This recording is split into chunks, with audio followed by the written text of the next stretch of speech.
Selamat sore para netizen dimanapun kita berada, salam inspirasi bagi kita semua. Cukup menarik juga ya, elektabilitas dan survei hari ini ya Pak Ganjar naik begitu.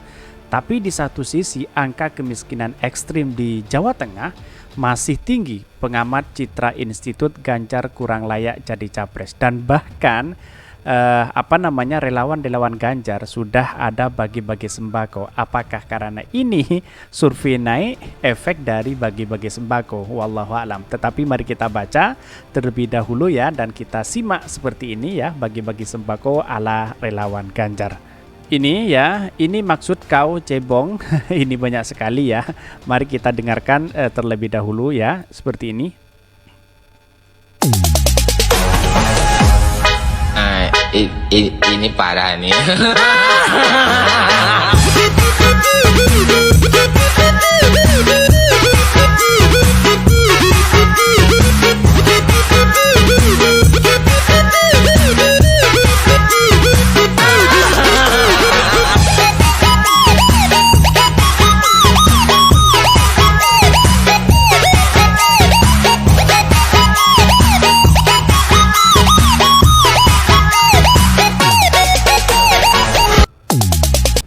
Itulah tadi cuplikannya begitu kan, nggak tahu ini diunggah oleh Yurisa ya.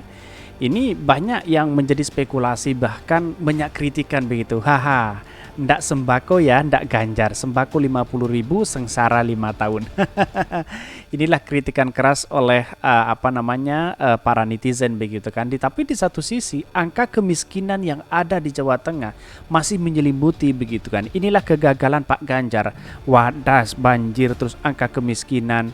Apakah inilah yang kemudian layak menjadi calon presiden? Ya, sah-sah aja untuk menjadi calon presiden, tapi layak atau layaknya publik yang menilai itu sendiri begitu kan. Dan bahkan ya komentar-komentar netizen, haha itu relawan Ganjar berapa ribu orang ya, sampai yang nerima paket ngantrian juga udah nggak ada roman bahagia.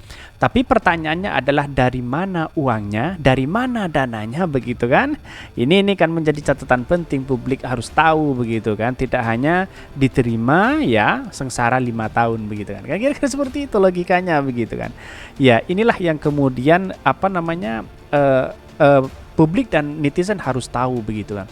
Terima sembakonya karena itu adalah rezeki, tapi tetap pilihan presidennya Anies Baswedan. Insya Allah Anies Baswedan RI 2024. Amin ya rabbal alamin. Amin.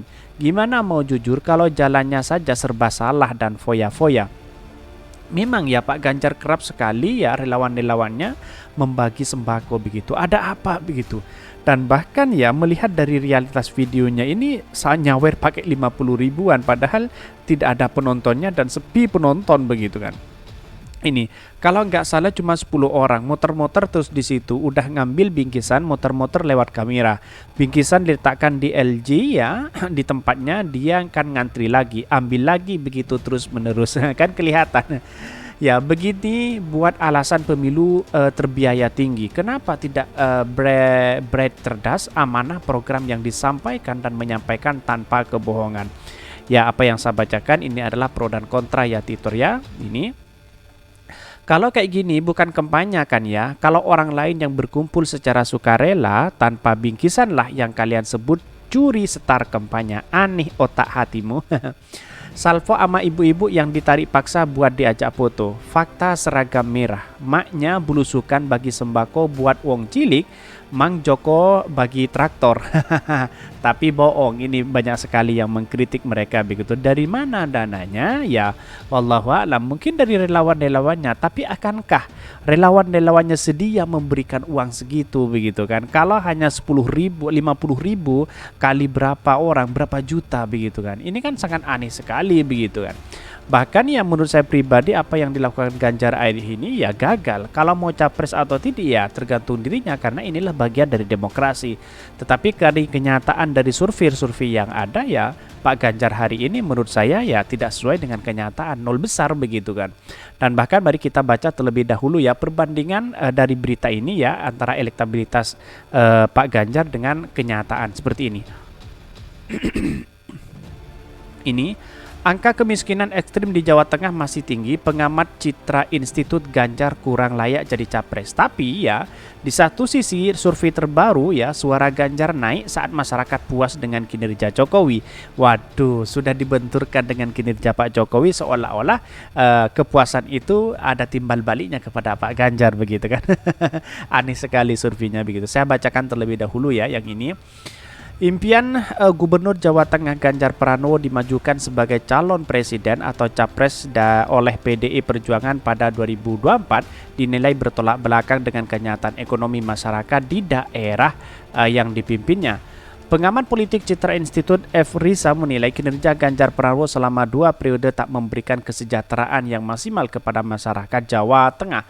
Ganjar pun masih banyak permasalahan di Jawa Tengah di sisi lain ya di masa jabatannya. Angka kemiskinan ekstrim di Jawa Tengah masih tinggi yakni sebesar 1,97% berdasarkan data BPJS Jawa Tengah.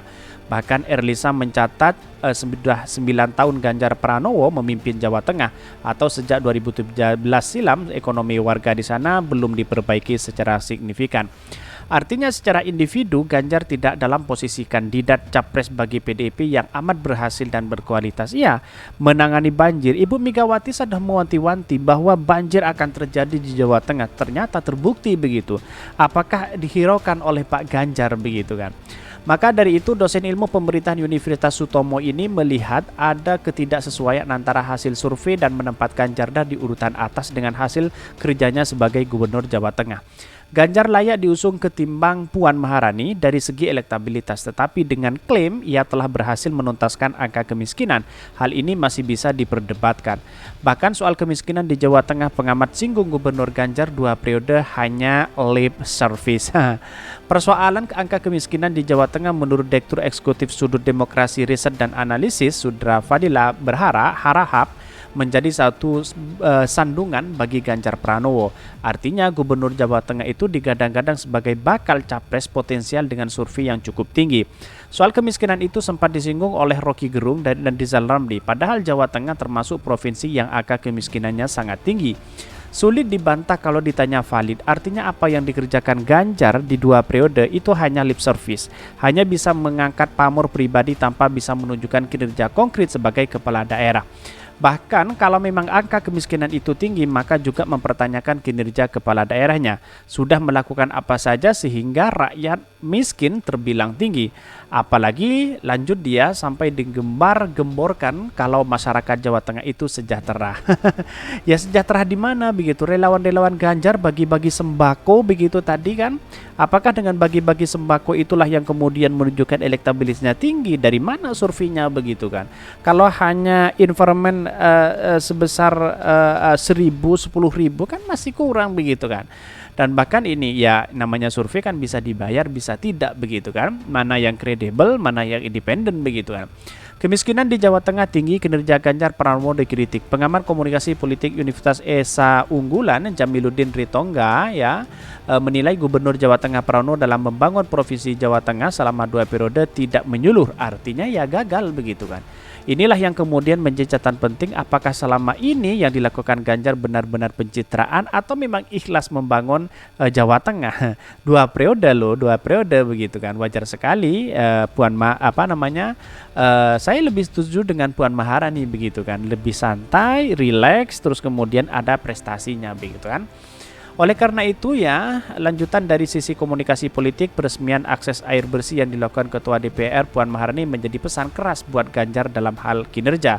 Ia mengingatkan Ganjar untuk segera melakukan evaluasi di sisi masa jabatannya. Selain itu, Wonogiri juga dikenal dengan masalah kemiskinan yang cukup tinggi, sedangkan salah satu program dari pemerintah Jokowi adalah mengantaskan kemiskinan di Indonesia.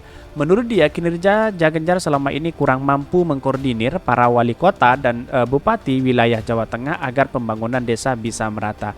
Iya, karena apa? Karena di satu sisi menunjukkan bahwa seolah Pak Ganjar itu adalah pencitraannya luar biasa begitu kan. Relawan-relawannya bagi-bagi sembako di situ. Yang nerima BLT mungkin paling banyak di situ. Kenapa angka kemiskinan masih masih menyelimuti Jawa Tengah? Ya karena tergantung dari pemimpinnya begitu kan. Kalau pemimpinnya ya bekerja hanya safari politik ke sana ke sini, pencitraan dan sebagainya, dan dicap sebagai pangeran TikTok, ya akhirnya ya seperti itu hasilnya begitu kan. Walaupun dipolas berbagai apapun, ya rakyat sudah cerdas dan paham apa yang dilakukan oleh Ganjar hari ini begitu. Dan bahkan surveinya dari ini ya, dari tingkat kepuasan ya, bahwa masyarakat puas dengan kinerja Jokowi, tapi di satu sisi suara Ganjar naik dari mana begitu kan, naik di atas gunung, naik di atas banjir begitu kan, kenyataannya kan tidak ada begitu kan. Bahkan dari survei LS ini merekam bahwa hubungan antara kepuasan publik terhadap kinerja Presiden Jokowi dengan elektabilitas sudah calon presiden. Dia mengatakan begini, pada saat yang sama elektabilitas Ganjar naik dari 24 ya 24,2% menjadi 27,9%, dan sementara itu elektabilitas Anies 9%. Kenapa tidak naik menjadi 100% aja begitu kan? Kan kira-kira seperti itu logikanya begitu kan. Tapi kenyataan yang ada di sini, bandingkan dengan angka kemiskinan, dengan dengan kinerja Pak Ganjar sendiri begitu kan, bukan mengukur dari survei. Kalau diukur dengan survei, yang penting ada uang kan bisa semuanya dibeli begitu kan.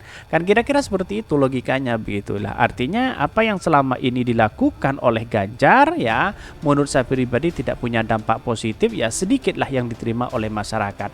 Karena mungkin masyarakat Jawa Tengah sudah tahu apa yang dilakukan Pak Ganjar mungkin hanya suatu pencitraan dan hanya mengandalkan bagi-bagi sembako begitu kan. Ya jangankan BLT dan sebagainya begitu kan, bantuan Basnas aja sudah seolah-olah dipolitisasi begitu kan. Kira-kira seperti itu logikanya. Jadi kesimpulan saya hanya satu, bahwa publik bisa menilai seperti apa yang dilakukan Ganjar hari ini begitu kan. Mungkin itu ya yang kami sampaikan. Tonton terus channel Hodari Podcast Rakyat ini karena ada berita-berita menarik dan viral setiap harinya. Salam para netizen, salam inspirasi bagi kita semua. Jangan lupa di subscribe channel YouTube Hodari Podcast Rakyat ini.